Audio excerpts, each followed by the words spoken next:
Okay, hey you guys. So here was something I gave you before when we said we were going to start the My Skills. So I gave you this template, or I gave you this worksheet, and I wanted you to go and complete the first 39 questions, and then you'd have a list kind of like this, and I wanted you to pick 3 jobs. That was then supposed to be transferred to here.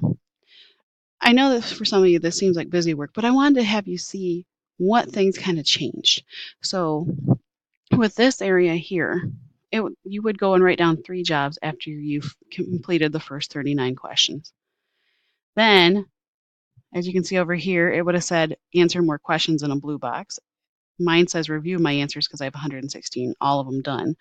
But you would have clicked answer more questions, done it, and then you'd have another job listing come up like this at the end. And then you'd come back to there and you'd write down 3 different jobs for section 2.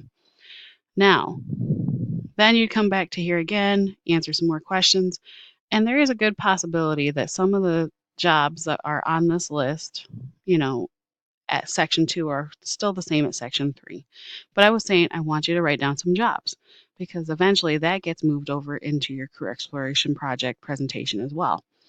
But you'd go and write down the additional jobs right there. So that's what's supposed to be in here is jobs that come from this list. Okay, so 9 total. Now, the next part that ends up happening is right here. So right here where it says My Skills, okay? If you completed the My Skills assessment, you're probably ahead of the game from your classmates, but that's good. So this would be the next step is you would have gone through and down here it would have said, answer questions, and there was 45 total. I've already done this, so it tells me if the skills that are required for that job are a good match to mine, okay, a decent, okay, questionable, or poor. It's not saying I can't do them. It's just saying I might have to beef up my skills.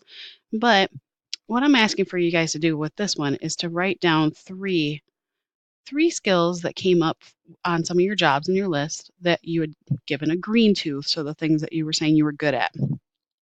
So how you do that is you would come to here. For example, I'd click on career counselor. Here's all the different aspects that I liked about the job. Okay, so that's what came up with the matchmaker session. But if you come down here to where it says my skills, look at the things I gave a green to. All I'm asking for you is to give me 3 things that you gave a green, like I'm a highly skilled at. So I said I'm really highly skilled at explaining, listening, and asking questions to gain information. And then I would write them in right here. So that is how you complete this sheet. If you have any questions, please ask Mr. A, any of your CTE specialists, or myself. Thank you. Bye-bye.